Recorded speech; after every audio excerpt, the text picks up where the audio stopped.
Hello everyone, कैसे हो आप लोग। आई होप कि सब बढ़िया होंगे। सबकी ट्रेडिंग जर्नी बहुत ही स्मूथ चल रही होगी। अभी का जो सिचुएशन है ना ग्लोबल मार्केट और इकोनॉमी को देख करके मुझे एक कोट याद आ रहा है जो वॉरेन बफेट सर ने कही थी, जो एग्जैक्टली अभी फिट बैठ रही है। उन्होंने कहा था be fearful when others are ग्रेडी।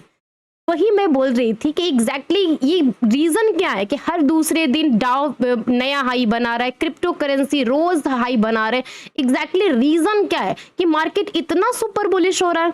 Reason क्या है? देखो, रीजन कुछ और हो पता तो नहीं चला, बट एग्जैक्टली अभी पिन पॉइंट पे ये तो समझ में आ गया कि आप सोचिए कि जो 7 अप्रैल को डोनाल्ड ट्रंप सर ने स्टार्ट किया था एक जर्नी टैरिफ वॉर को लेकर के, उनके बराबर का टक्कर देने के लिए चाइना खड़ा हो चुका है। और चाइना को खड़ा हुआ दे करके बराबर में वो डोनाल्ड को मतलब पसंद नहीं आया, और वो चाहते हैं कि हर एक चीज पे यूएस का कंट्रोल हो, यूएस के अंडर में वो चीज है, वो यूएस का पावर वहां पे दिखनी चाहिए। और भाई कहते हैं ना कि अगर तुम मेरे पे टैरिफ लगाओगे तो मेरे हाथ में भी तो कुछ रहेगा, क्योंकि ये जो ग्लोबल मार्केट है ना अभी के टाइम में हर कंट्री एक दूसरे से कहीं ना कहीं कोरिलेट कर रही है, एक दूसरे से वो ट्रेड कर रहा है। तो हर एक कंट्री दूसरे पे डिपेंडेंट है, किसी भी सेक्टर में हो सकता है, कोई सर्विस में, कोई प्रोडक्ट में, किसी और चीज में। तो सेम अभी का जो सिचुएशन आया है मैं आपको क्लियर बता दूं। देखिए, बोलते हैं ना कि आखिर सामने वाले को टक्कर देने के लिए कुछ होना चाहिए। तो देखो चाइना के पास क्या है, चाइना ने एक्सपोर्ट कंट्रोल बनाया on earth, rare earth minerals है वो। और वो क्या है? Critical material used in semiconductor, fighter jet and other advance technology. देखो, अगर आप चाइना और यूएसए के बीच में नहीं पढ़ना चाहते हो तो एक बात याद रखो, आप एक टेक्नोलॉजी हो या किसी भी चीज हो, हम एक यूजर हैं। हम जब कोई चीज यूज करते हैं तो वो किसी कंट्री से ही इंपोर्ट करते हैं। फॉर एग्जांपल अभी दिवाली आएगी, दिवाली में एक लाइट हो, डेकोरेशन का सामान हो, गिफ्ट हो या कोई भी चीज ऐसी चीज हो, हम हर एक मतलब कम से कम मार्केट में जो भी चीजें अवेलेबल होती है 50 to 60% हम चाइना से ही इंपोर्ट करते हैं। तो भाई कहीं ना कहीं आप भी चाइना पर डिपेंडेंट हो ना, तो समझ लीजिए कि कहीं ना कहीं आपका भी इस चीज में रिलेशन बनता है, इस टैरिफ वॉर में बनता है। आप डायरेक्टली करो या इनडायरेक्टली करो, रीजन तो वही है। ओके, तो भाई इसको तो पसंद नहीं आया यूएस के प्रेसिडेंट को, और उन्होंने लगा दिया 100% का चाइनीज गुड्स पे भी 1 नवंबर से 100% का टैरिफ। और वो पहले से भी 30% था और अब 100% मिलकर के हो जाते हैं 130%, जो कि आपको एप्लीकेबल है 1 नवंबर से, आज से ठीक 20 दिन के बाद।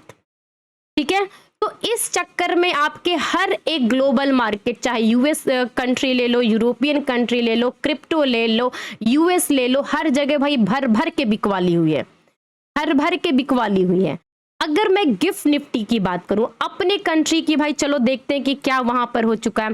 देखिए, सीधे 1,22,000 से गिर के 1,10,000 का सपोर्ट, मतलब कि 12,000 पॉइंट गिरा है सीधे एक दिन में, वो भी क्लोजिंग होते होते मार्केट। और देखो ये एक बार इस जगह पे टच किया ना, एक जगह इस बार पे क्रिप्टो, और सेम इस जगह पे दोबारा टच किया। ये दोबारा टच करने का मतलब दिखाता है कि भाई सेलिंग प्रेशर हावी हो सकती है और फर्दर मार्केट गिर सकता है। अगर क्रिप्टो बिटकॉइन यहां से गिरता है तो सीधे ये 1,02,000 तक जाएगा, कम से कम वहां जाकर के फिर से एक बार वो स्टेबल होगा, सपोर्ट लेगा। ठीक है, तो नजरें बना करके रखिएगा जो भी बीटीसी में ट्रेड करते हैं। अगर मैं आपको अपने गिफ्ट निफ्टी की बात करूं, देखो भाई गिफ्ट निफ्टी क्लियर है, हाई से 450 से सीधे ये गिर के 200 पे आया है। और जिस लेवल पे ये है ना 25,200 का लेवल, ये कम से कम 3 दिनों का बेस है। ये 3 दिन मैं इसलिए कह रही हूँ क्योंकि 9 तारीख को भी है, 10 तारीख को भी है, और ठीक आप प्रीवियस डे में जाओगे तो ये 8 तारीख को भी ये इसका बेस था, है ना बेस। तो इससे पता चलता है कि भाई इस जगह पे मार्केट में सपोर्ट है। अगर गिफ्ट निफ्टी मंडे के दिन ओपनिंग में जरा सा भी दिखे 25,200 के नीचे ओपनिंग हो रही है तो इसका फर्दर सेलिंग का सपोर्ट यहां तक जाएगा, यहां तक आराम से इसका टारगेट ओपन होगा। आराम से, क्योंकि मान लो कि ओपनिंग होती है इस लेवल पे तो वो ओपनिंग के साथ ही पोजीशन तो नहीं निकलेगी। जितने लोगों का भी इस जगह पे अपना एसएल जाएगा वो आराम से 150 पॉइंट का और फॉल देंगे, आराम से देंगे, बिना किसी झिझक के देंगे। ठीक है, तो ध्यान रखिएगा, क्योंकि भर भर के कल गैप डाउन ओपनिंग होने वाली। भाई अपना पोजीशन संभाल के, चाहे आपकी स्विंग ट्रेडिंग हो या इन्वेस्टमेंट हो। अगर जिसने भी इंडेक्स में किया होगा, मैं क्लियर बोलती हूँ, इंडेक्स में आप जो कैरी फॉरवर्ड करते हो ना, समझ के चलो कि आप अपने कैपिटल का सुसाइड कर रहे हो, क्योंकि न्यूज कब आ जाए, किसने क्या बोल दिया, कहां पे हो जाएगा, किसी का बस नहीं चलता। और कल बिल्कुल ही मैं कह रही हूं, कल कोई लेवल्स काम नहीं, कल मतलब मंडे को कोई लेवल्स काम नहीं करेंगे। सिर्फ और सिर्फ आपका क्या काम करेगा, आपकी साइकोलॉजी और आपका रिस्क मैनेजमेंट। क्लियर है? ठीक है, चलिए अब उस हिसाब से मैं आपको एक और बात बता देती हूँ, क्योंकि अभी के टाइम पे जिस जगह पे निफ्टी की क्लोजिंग है वो हाई पे है, और मार्केट आपको दिखेगा कि नहीं इस जगह पे आपका एक सपोर्ट बनता है, बट स्टिल सपोर्ट पे बिलीव मत करना, क्योंकि ये सपोर्ट जो है वो सेलिंग प्रेशर नहीं है, वो टोटली क्रैश है। मैं क्लियर बोल देती हूँ भाई, मार्केट में टोटली अभी क्रैश हो सकता है, सिर्फ और सेक्टर नहीं, क्योंकि देखो अभी मार्केट में एक पॉजिटिव रीजन दिख ही नहीं रहा है भाई, कहीं नहीं दिख रहा पॉजिटिव रीजन। पॉजिटिव टीसीएस का रिजल्ट आया, क्या आया? कुछ नहीं आया, लेकिन फिर भी मार्केट को टान के रखा गया ना। टीसीएस उस दिन 1% नीचे था, बट फिर भी समझो टीसीएस इतना हैवी वेटेज होते हुए भी कहीं ना कहीं वो मार्केट में पूरी तरीके से जो आईटी सेक्टर के रिजल्ट आने वाले सबका रास्ता खोल के दिखा रहा है कि देखो आईटी सेक्टर में क्या रिजल्ट आएंगे। ओके सॉरी, देखिए जिस लेवल पे निफ्टी क्लोजिंग दिया है, मैं एक बात क्लियर कर देती हूं। यहां पे देखिए गैप डाउन ओपनिंग होगी, अगर गैप डाउन ओपनिंग 150 के नीचे जाए, यहां पे मैं क्यों बोल रही हूं, देखो ये जो मूव आया है ना, यहां पर स्विंग बनाया, यहां पर स्विंग बनाया, यहां पर स्विंग बनाया, यहां पर स्विंग बना करके ये एक जो ये मूव आया है, इसके नीचे ही निफ्टी ओपन होगा। क्लियर है? ये मुझे देख के लग रहा है कि 150 के अराउंड ही निफ्टी की ओपनिंग होगी। तो मान लो कि अगर 150 के नीचे ओपनिंग होती है, 150 के आसपास, तो मार्केट का नेक्स्ट लेवल कहां तक जाएगा? अगर मान लो कि 150 के आसपास आकर के एक दो कैंडल ग्रीन बनाता भी है, तो भी उस पर ट्रस्ट मत करना आप, वो ट्रस्ट करने के लायक ही नहीं होगा, क्योंकि वहां जाएगा फिर से वो सेलिंग प्रेशर हावी होगी। क्योंकि जितने भी पोजीशन फंसे हुए हैं निफ्टी में ना, सबके एसएल ट्रिगर होंगे, सबके एसएल ट्रिगर होंगे, क्योंकि ये पूरी तरीके से क्रैश दिखा रहा है। अगर डाउ 1000 पॉइंट गिर सकता है, नेस्डेक 800,000 पॉइंट गिर सकता है, क्रिप्टो 12,000 पॉइंट गिर सकता है, तो क्या निफ्टी आपको क्या लगता है कि 25,000 तक नहीं जा सकता? ये मेरा डोर ओपन है भाई 25,000 तक, ये 25, 25, 20 जो 2-3 बार इसने अटेम्प्ट किया ना, यहां तक मुझे डोर ओपन दिख रहा है। अगर इसके नीचे फिसला तो सीधे समझ लो कि यहां तक जाएगा, 800 के लेवल तक। मैं ऊपर का आज कोई लेवल नहीं दूंगी, क्योंकि मैंने थर्सडे को जो वीडियो बनाए थे उसमें भी क्लियर बोला था कि भाई इस जगह पे मुझे ऊपर के लेवल्स नहीं दिख रहे। हो सकता है कि मार्केट को टान के रखा जाएगा, ऑपरेटर अपना ड्यूटी करेगा, बिल्कुल ही उसने फ्राइडे के दिन ड्यूटी की है ड्यूटी, लेकिन स्टिल मार्केट में जो क्रैश का सिनेरियो दिख रहा है उससे मुझे लेवल्स क्लियर है कि 25,000 के नीचे मार्केट, ये जो कमिंग एक्सपायरी आ रही है ना ट्यूसडे, 25,000 के लेवल के नीचे हो सकती है एक्सपायरी। ये क्लियर है, मेरे को क्लियर दिख रहा है। बाकी का आप अपना रिस्क रिवॉर्ड और अपना मनी मैनेजमेंट दोनों संभाल के चलना, ठीक है। अब बात करते हैं सेंसेक्स में। देखिए सेंसेक्स का क्या है रीजन, भाई ये कहाँ अलग रहेगा, इसमें भी टीसीएस का कंट्रीब्यूशन था ना, तो ये भी वही चीज है कि अगर सेंसेक्स ओपनिंग होती है गैप डाउन ओपनिंग, क्योंकि इसको ट्यूसडे को तो एक्सपायरी नहीं है ना, तो इतना तो बात याद रखना कि इसमें तो कोई दूर दूर तक मुझे नहीं दिख रहा है कि ये सेंसेक्स बचेगा।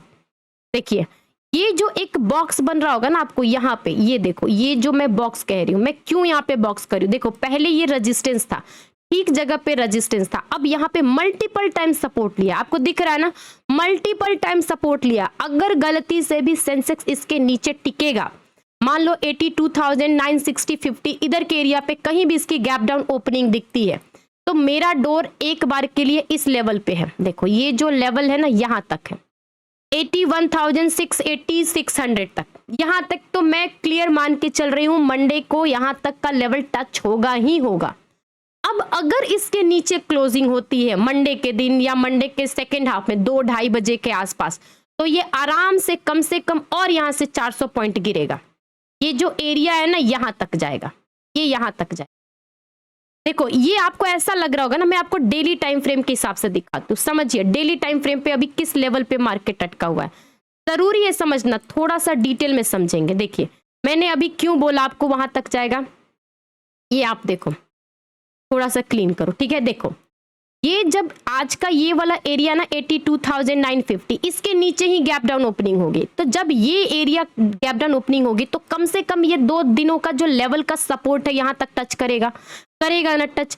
जब यहां तक टच करेगा, जितने भी यहाँ पे पोजीशन बने होंगे सबके एसएल ट्रिगर होंगे, और एसएल जब ट्रिगर होंगे वहां से पोजीशन निकलेगी तो कम से कम 300 पॉइंट को और आपको सेंसेक्स मूव देगा। सेंसेक्स इसलिए मूव देगा क्योंकि यहाँ पे पोजीशन बने होंगे और सबका एक्सपायरी कब है, थर्सडे के दिन है, वो पहले डरेंगे और पहले पोजीशन। तो भाई आप अलर्ट रह जाना। और सेम निफ्टी बैंक का भी है, सेम निफ्टी बैंक का भी यही इसकी भी हाल है। देखो क्योंकि आपको 2-3 दिनों से निफ्टी बैंक को जैसे एक था ना कि पॉजिटिव न्यूज या था, बट स्टिल सारे बैंकिंग सेक्टर में प्रॉफिट बुकिंग आ रही थी। तो एक चीज याद रखो कि अगर प्रॉफिट बुकिंग आ रही है तो आपको निफ्टी बैंक नहीं चल रहा है ना, तो सेलिंग प्रेशर आएगा तो इसका क्या हाल होगा, आप खुद सोचो। तो देखो जितने टाइम से इसने इस जगह पे सपोर्ट बनाया है 56,500 के पास, देखिए मैं आपको एक चीज बताती हूँ, इसके नीचे ओपनिंग होगी और कम से कम ये जब ओपनिंग होगा तो ये यहां तक जाएगा, ये यहां तक जाएगा, यहां तक जाएगा ना, यहां तक, ठीक है, यहां तक गया। अब सोचो खुद ही कि जब गैप डाउन ओपनिंग होगी तो यहाँ पे बहुत सारे पोजीशन बने होंगे, सबके एसएल लगेंगे, एसएल लगेंगे ना। जब एसएल लगेगा, एक देखो सेलिंग प्रेशर का हावी और बाइंग की जो एसएल लगती है डबल एसएल होगा, और जब डबल सेलिंग प्रेशर आएगा तो ये कम से कम ये जो नेक्स्ट जो सपोर्ट है ना वहां तक जाएगा। देखो पहला सपोर्ट यहां तक जाएगा ना यहां तक, और देखो जब इसके नीचे ये लेवल में कब तोड़ने की बात करूं, जब ये लेवल लगभग में 2 बजे के बाद अगर ब्रेक होने लगे तो समझ लेना कि ट्यूसडे के दिन नेक्स्ट डे में ये कम से कम ये जो गैप है ना इसको फील करेगा, इसको फील करेगा। देखो ये जो गैप है ना, मैंने पहला यहां तक बोला ना कि रुकेगा, लेकिन ये जो गैप है ना इसको फील करेगा और ये आराम से यहां तक आएगा, यहां से भी 200-250 पॉइंट का मूव देगा। अब इस चीज को ना आप इतना याद रखना, मंडे के दिन डेटा काम नहीं आने वाला है, मंडे के दिन डेटा को बार बार मेंटेन किया जाएगा, आप कंफ्यूज हो जाओगे उस दिन। बस इतना समझना कि जब भी कोई पुल बैक ऊपर के साइड में आए तो वो सिर्फ और सिर्फ सेलिंग करने के लिए अपॉर्चुनिटी ढूंढ, ये क्लियर है। अगर ये चीज आपने दिमाग में जहन में बैठा लिया ना तो उससे आपको क्लैरिटी मिलेगी कि भाई मुझे इस छलावे में नहीं फंसना, ऊपर के साइड में नहीं, मुझे कोशिश करना है कि अपने आप को साइकोलॉजिकली इशू ना होने दूं। और मार्केट में अभी का जो सीन चल रहा है कहीं ना कहीं सेलिंग प्रेशर और बढ़ सकती है, क्योंकि ये चाइना और आपका यूएस का मामला है, और इन जब 2 बड़ी शक्तियां आपस में टकराती है ना तो फिर बहुत बड़ा भूचाल आता है। क्योंकि अब इंडिया से यूएस नहीं टैरिफ वॉर खेल रहा है, ये टैरिफ वॉर खेल रहा है किससे, चाइना से, जो उसको टक्कर दे सकता है। जब से ये दीप सीख वाला इशू हुआ था, याद है ना आपको, उस टाइम से समझ लो कि अब जो यूएस को टक्कर देगा किसी मामलों में, टेक्नोलॉजी के मामलों में, या जो एक तरीके से आपका इंपोर्ट एक्सपोर्ट का मामला है उसमें चाइना बराबर खड़ा है उसके सामने। तो ध्यान रखना, ओके। अगर आपको वीडियो अच्छी लगे, एनालिसिस अच्छी लगे तो प्लीज लाइक करिए, दूसरों के साथ शेयर करिए, और पहली बार आया तो प्लीज सब्सक्राइब करना। देखो अगर आप सब्सक्राइब करते हो, लाइक करते हो, उससे आपका कुछ नहीं जाता, लेकिन मेरे लिए अच्छा होता है कि मुझे एक मोटिवेशन मिलता है और मुझे लगता है कि मैं जो काम कर रही हूँ लोगों को पसंद आ रही है। Okay, have a good day, enjoy your day, thank you.